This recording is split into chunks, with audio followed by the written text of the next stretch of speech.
Office கிளம்புறேன், எனக்கு time ஆச்சு. என்ன? சரி மக்களா, வண்டி ஓட்டமா ஃபோன் பேசாத, பார்த்து. சரிம்மா. அப்பா தம்பியை ஸ்கூல்ல விட்டுட்டு வந்தேன்னு சொல்லிருங்க. என்ன? சரி மக்களா. சுபி, வந்தியல, டிஃபன் எடுக்கட்டா?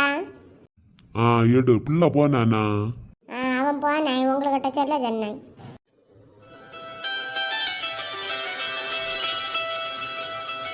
ஹலோ மக்களே.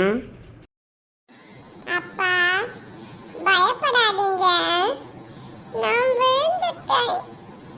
ஐயோ மக்களே, அடிபட்டுருச்சா? இல்லப்பா, லைட்டா தான். நான் வீட்டுக்கு வரேன். என்ன? உன்னால வர முடியுமா? நான் வரவா இல்ல நீ வரியா? இல்லப்பா, நானே வந்துடுவேன். சரி மக்களே, பார்த்து பத்திரமா வா. பிள்ளை கீழே விழுந்தா, நான் வீட்டுக்கு வர்றேன். அப்போ என்னல்ல இது எப்படி விழுந்த? ஒண்ணும் இல்லம்மா, கத்தாதீங்க. எருமை, வண்டியை பார்த்து ஓட்ட மாட்டியா? சரி சரி, கத்தாத. ரோட்ல நின்று வா மக்களே, ஹாஸ்பிட்டலுக்கு போவோம். அப்போ வண்டி உடஞ்சி போச்ச, வண்டிக்கு நல்ல அடி. அப்ப வண்டியை ஹாஸ்பிட்டல் கூட்டிட்டு போட்டாம்மா. பிள்ளை சீரியஸா பேசுற நேரத்துல காமெடி பண்ணி கொண்டு இருக்காத. சரி சரி, நீ கத்தாத, வீட்டுல போ. நான் பிள்ளை ஹாஸ்பிட்டலுக்கு கூட்டிட்டு போறேன். வலிக்குதாடா மக்களா?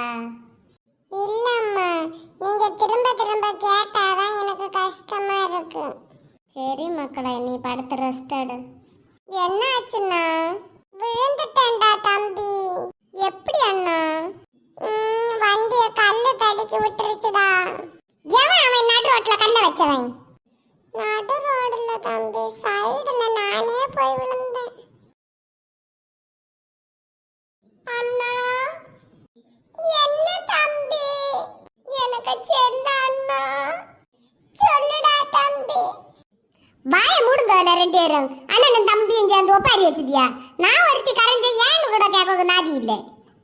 தென் பாண்டி தமிழே, என் சிங்கார குயிலே, இசை பாடும் ஒரு காவியம், இது ரவிவர்மாவின் ஓவியம். பாசம் என்னும் ஆலயம், உன்னை பாட வேண்டும் ஆயிரம். பாட்டெல்லாம் நல்லா தான் இருக்கு, ஒற்றுமையா இருந்தா சரிதான். பிள்ளைகளுக்கு ராத்திரி சுத்தி போடணும். அண்ணனை தள்ளி விட்ட கல்லை எடுத்து கொண்டு வந்து சுத்தி போடுங்க அண்ணனுக்கு தலையில. இப்பதான் ஒற்றுமையா இருக்கேன்னு பார்த்தேன். நீ போ டியூஷனுக்கு, அண்ணன் ரெஸ்ட் எடுக்கட்டு. போறேன்.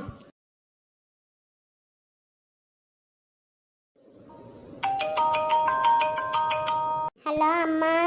மக்களே, காலையிலண்டே ஃபோன் பண்ணலையே, என்ன மறந்தியோ? இல்லம்மா, பெரியவன் வண்டியிலண்டு விழுந்து வீட்டுக்கு வந்தேன். ஹாஸ்பிட்டலுக்கு போயிட்டு இப்பதான் வந்தான். அப்போ என்ன பிள்ளைக்கு என்ன ஆச்சு? எப்படி விழுந்தானா? புல் தடிக்கு பயில்வான் கேள்விப்பட்டிருப்பியா? கல் தடிக்கு பயில்வானை பார்க்கணும்னா வந்து பார்த்துட்டு போங்க. ஏன்னா வந்தேன். பிள்ளை கல்லு தடிக்க விழுந்தானா? வாம்மா, இப்போ உள்ள பிள்ளைகளுக்கு பயங்கர அர்ஜென்ட் இல்லையா? கொஞ்சம் நின்று பொறுமையாக போயிருப்ப, இந்த பிரச்சனையே இல்லை. சரி மக்களை, பிள்ளைய பார்த்துக்கோ. நான் இனி பிறகு ஃபோன் பண்ணுறேன். சரி அம்மா, வைங்க. அம்மா, ஒரு 100 ரூபா தாங்களேன். இல்லை, நீ டியூஷனுக்கு போச்சு இல்லையா? இல்லம்மா, காயிலாங்கடைக்கு போயிட்டு வரேன். காயிலாங்கடைக்கு என்னத்துக்கு? அம்மா, ஃபர்ஸ்ட் 100 ரூபா தாங்கம்மா. ஆட்டோக்காரரை சொல்லி அனுப்பட்டு. பிள்ளை தரையும் இல்லாத வாரி இல்லாத பேசாத ஆட்டோக்காரனுக்கு என்னத்துக்கு 100 ரூபா? இல்லம்மா, அண்ணனோட வண்டியை காயிலாங்கடையில் கொண்டு போய் 500 ரூபாய்க்கு விற்றேன். ஆட்டோவுக்கு 600 ரூபா. அப்போ நான் தானே 100 ரூபா தரணும். யாரை கேட்டோல வண்டியை கொண்டு போய் விட்ட? 1,60,60,000 ரூபாய்க்குள்ள வண்டியை ஒரு 500 ரூபாய்க்கு கொண்டு போய் விட்ட.